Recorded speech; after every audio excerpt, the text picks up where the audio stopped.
देवराज इंद्र ने दीति के पुत्र को गर्भ में क्यों मारना चाहा? जैसा मैं तमन नीतू पांडे यूट्यूब चैनल पर आप सबका स्वागत करती हूँ। इस कथा का वर्णन ब्रह्म पुराण में मिलता है। कथाएं इतनी लंबी हो जाती हैं कि लोग देखना भी नहीं चाहते हैं, इसलिए मैं ये कथा 2 भागों में लेकर आई हूँ। ऋषि काश्यप की 13 पत्नियां थी, जिनमें से अदिति बड़ी थी जो कि देवों की माता कहलाती थी। उनमें से एक दिति जो असुरों की माता कहलाती थी, और एक दनु जो कि दैत्यों की माता थी। जिनमें से एक दिन दिति दनु से कहती है कि हे दनु, देखो अदिति के पुत्र देवगण कितनी यश कीर्ति और लक्ष्मीवान वाले हैं, मुझे अदिति से ईर्ष्या होती है। तब दनु दिति से कहती है कि दिति, क्यों नहीं तुम ऋषि कश्यप जो हमारे स्वामी हैं उन्हें प्रसन्न करके एक बलशाली पुत्र प्राप्त कर लो। तो दिति ने कहा कि ठीक है। तब दिति ने दिन रात एक करके ऋषि कश्यप की सेवा की। इस सेवा से प्रसन्न होकर ऋषि कश्यप ने कहा कि दिति, तुमने मेरी अत्यंत ही सेवा की है, जो चाहो तुम वर मांग लो, मैं तुम्हारी सेवा से अत्यंत प्रसन्न हूँ। तब दिति ने कहा कि मुझे एक अत्यंत ही बलशाली त्रिलोकी विजय पुत्र की कामना है। तब ऋषि कश्यप ने 1 वर्ष दिति को पूजा पाठ एवं धर्म में रत रहने के लिए कहा। फिर नियत समय पर दिति गर्भवती हो गई। फिर ऋषि कश्यप ने कहा कि उत्तर दिशा में मुख करके मत सोना, आयु क्षय होती है यानी कम होती है। सुपा, ढक्कन, झाड़ू, पीढ़ा या अन्य उपयोगी वस्तुओं को नहीं लांघना चाहिए। ज्यादातर बाहर नहीं घूमना चाहिए। अपने शब्दों पर अंकुश रखना चाहिए यानी काबू रखना चाहिए। ईश्वर में मन लगाना चाहिए एवं बाहर ज्यादा हंसना नहीं चाहिए और ना ही किसी का जूठा भोजन करना चाहिए।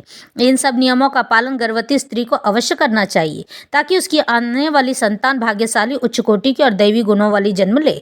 देवी दिति ने अच्छा स्वामी कहकर ऋषि अगस्त्य की सेवा में उनके आश्रम जाकर रहने की लगी। दिति हर काम उल्टा ही करती थी, लेकिन फिर भी व्रत के प्रभाव से उसका बालक दिनों दिन बढ़ता ही जा रहा था। यह बात असुरों के शिल्पकार मायासुर मय दानव को पता चल गई।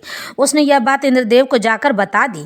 तो इंद्र ने कहा कि इसका उपाय तो बताओ मित्र। फिर मायासुर मय दानव कहता है, जाओ और जाकर दिति के गर्भ में प्रवेश करके उस शिशु को समाप्त कर दो। तब इंद्रदेव ऋषि अगस्त्य के आश्रम में एक सेवक ब्राह्मण बनकर चले गए। देवी दिति ने उसे इंद्र को ब्राह्मण समझ करके बहुत सेवा की। फिर जब संध्या काल हुआ तो देवी दिति उत्तर दिशा की ओर मुख करके सो गई। इस पर इंद्र तो पहले से ही ताक में थे कि देवी दिति कोई गलती करे और मैं उस अजन्मे बच्चे को समाप्त कर दूं। तभी इंद्र दिति के गर्भ में प्रवेश कर गए। तो उस अजन्मे शिशु ने इंद्र से कहा कि हे इंद्र, तुम मुझे क्यों मारना चाहते हो? मैं तो तुम्हारा भाई हूं ना, और बहुत विनती करने लगा। लेकिन इंद्र ने कोई ध्यान नहीं दिया और उस शिशु की असंख्य टुकड़े हो गए। तब सभी शिशु के टुकड़ों ने इंद्र से फिर से प्रार्थना की। तब इंद्र ने उसके भी टुकड़े कर दिए।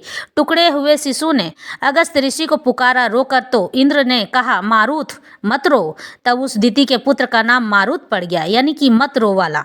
और तब अगस्त्य मुनि वहां पहुंच गए और कश्यप ऋषि भी आ पहुंचे। तब उस शिशु ने इंद्र की सारी बात अगस्त्य मुनि और ऋषि कश्यप को बता दी। दिति गर्भ पीड़ा से बड़ी ही परेशान थी कि तभी कश्यप ऋषि ने इंद्र को शिशु के पास से हट जाने के लिए कहा एवं दिति के गर्भ से निकलने के लिए कहा।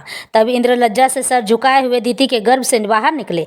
तब अगस्त्य मुनि ने इंद्र को लक्ष्मीहीन होने का श्राप दिया और दिति ने भी इंद्र पद से निष्कासित होने का श्राप दे दिया। तब देवेंद्र ने ऋषि कश्यप से पूछा कि इस श्राप की मुक्ति का उपाय बताएं। शेष कथा अगले भाग में।